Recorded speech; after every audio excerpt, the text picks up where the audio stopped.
You're listening to the Options Insider Radio Network. For more quality options programs, visit www.theoptionsinsider.com or search for Options Insider Radio Network in your podcast provider of choice. Listeners can also access all of our programming through our mobile app, available in iTunes and on Google Play. Don't forget to follow along with your favorite programs and submit your own questions for the hosts at twitter.com/options, facebook.com/theoptionsinsider, or via questions at theoptionsinsider.com. Good afternoon, and thank you for joining us at the conference. I would like to introduce Dr. Ed Sato, PhD, CFA, who will present the OIC academic study, The Impact of Option Strategies on Endowments. Ed? Thanks, Shelley. So I'm going to discuss a paper that's being released right now that I just completed on the use of options in endowment portfolios. So this paper makes three main contributions to the options literature. The first one is that we look at the use of different underlyings. So we compare the use of physically settled QQQ ETF options to the use of cash-settled NDX index options. The second thing we do is, in addition to looking at buy rate strategies, we also look at put spread collars, which are a pretty under-researched option strategy. And the third contribution we make is probably the most significant, that we look at the performance of these strategies not only on a standalone basis, but within an endowment portfolio structure. So we look at small endowments, medium-sized endowments, and large, actually very large endowments. So to give kind of an overview of what we found, not surprisingly, the buy rate strategies tend to provide additional returns enhancement to a standard equity portfolio, combined with a reduction in risk. We find similar results, virtually identical results, with the two different implementations of the put spread collar portfolio, with the exception that the performance enhancement is slightly smaller, but the risk reduction is a little bit greater. So there's actually a little bit more impact from the put spread collar portfolio, particularly in risk reduction.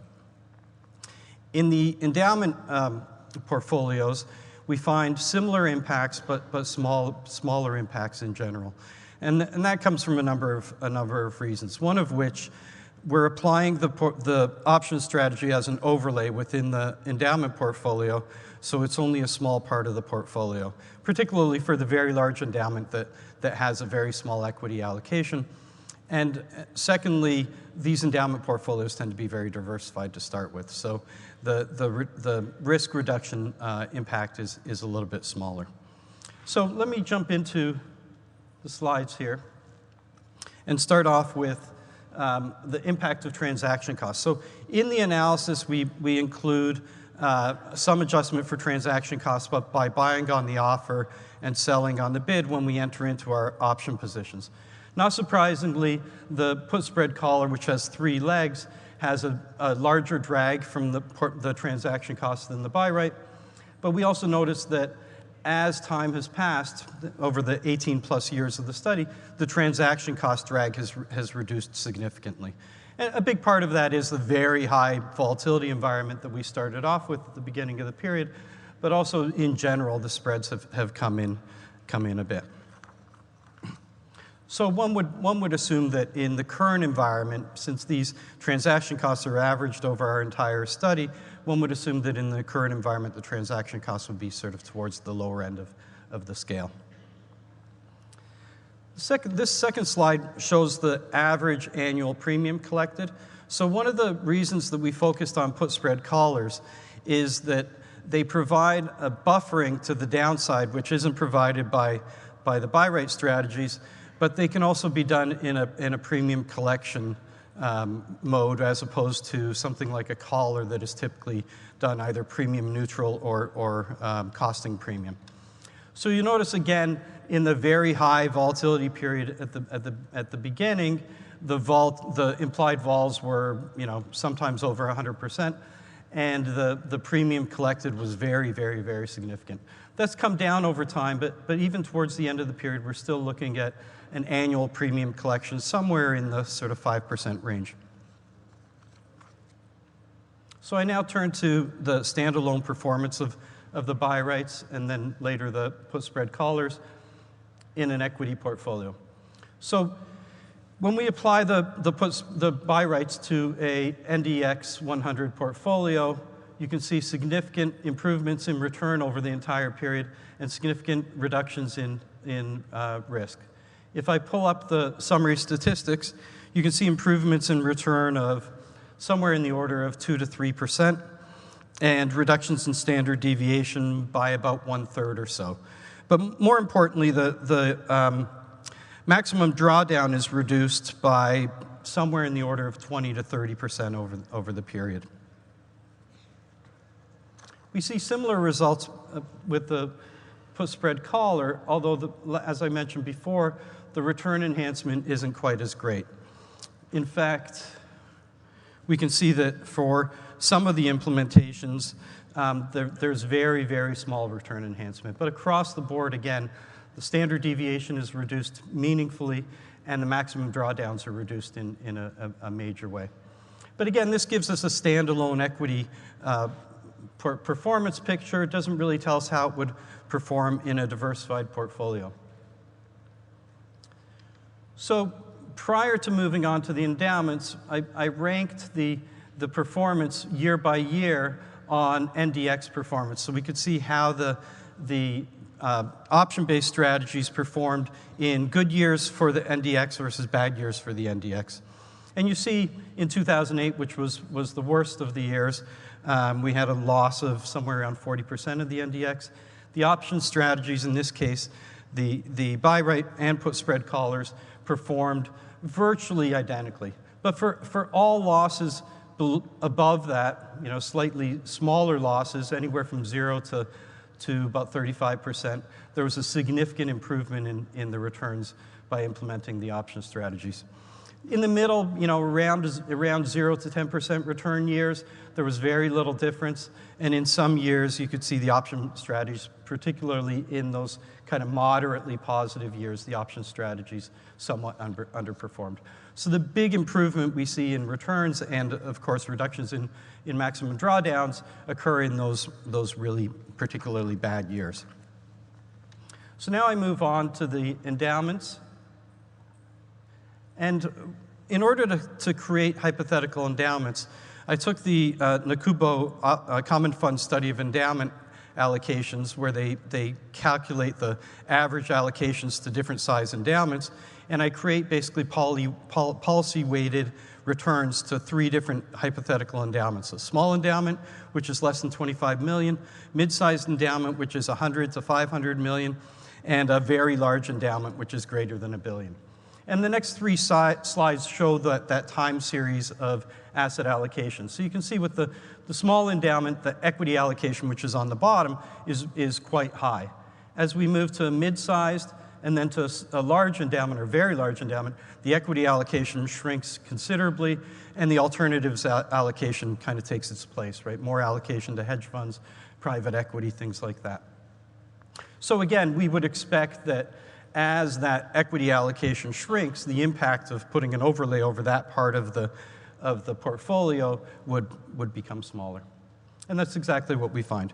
So before going on to these results, I'm providing here summary statistics for the QQQ and NDX index, along with the 3 hypothetical endowments.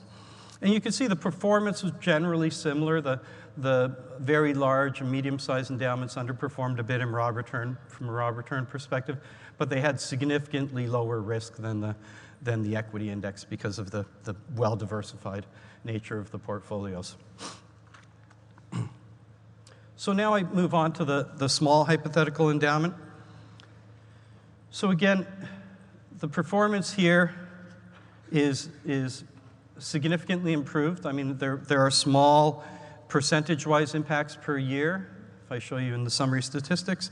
But over the entire period, the impact is meaningful in returns, increasing somewhere, 40 basis points per year to 80 basis points per year. But the standard deviations and, more importantly, the maximum drawdowns are significantly reduced. So, for example, if I look at the maximum drawdown of the small endowment, it's almost 50%, 48%. And the endowments with the buy rights range from minus 31% to minus 34%. So about a 14% reduction in maximum drawdown, which can be, would be very, very meaningful. Again, here I rank returns based on performance in an individual year on the left of the performance of the NDX and on the right the performance of the endowment. So again, we see whether we're looking at bad years for the endowment or bad years for the equity markets, we see the big impact of adding the buy right overlay really occurs in those kind of really bad years, right? Maybe not the absolute worst years, but the years with losses between 0 and 25 or so percent for the endowment. So again, we see generally similar results by adding a put spread collar overlay to the small endowment. Here, over the entire period, we have some implementations of the put spread collar underperforming the endowment, but for the majority of the period, they all outperform the endowment. And if I look at the summary statistics, again, we have small annual average impacts in returns, but they come with a significant reduction in standard deviation, and again, a very significant reduction in maximum drawdown. In fact, the put spread collar has even larger impact on maximum drawdown, again, than the buy rate did, with the maximum drawdowns reducing from 48% to 30 to 32%. So very meaningful improvements in maximum drawdown. Once again, ranked both on the NDX annual performance and the small endowment annual performance, we find that the majority of the improvement in returns, again, occur in those bad years. Not surprisingly, years where we have losses, but particularly kind of moderate to large losses. And then in the kind of the top years where we have the highest returns, there's very little impact. Those middle positive returns we see, the put spread collars tend to underperform a little bit.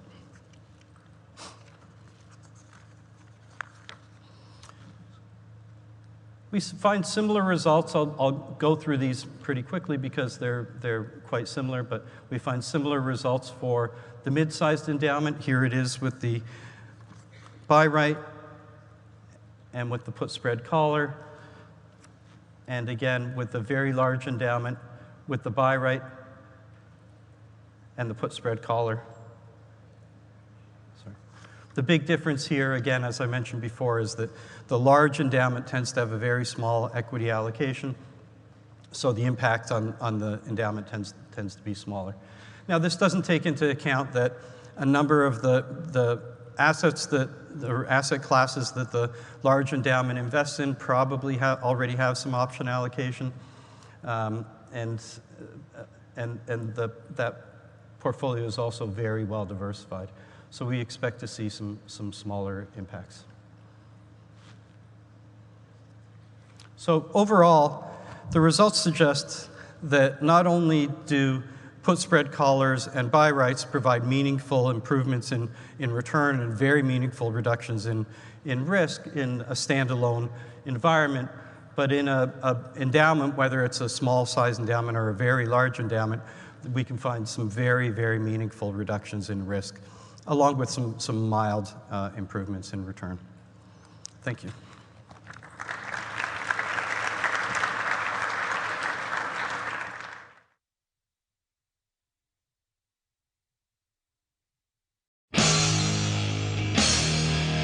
The preceding program was a production of the Options Insider Radio Network. For more quality options programs, visit www.theoptionsinsider.com or search for Options Insider Radio Network in your podcast provider of choice. Listeners can also access all of our programming through our mobile app, available in iTunes and on Google Play.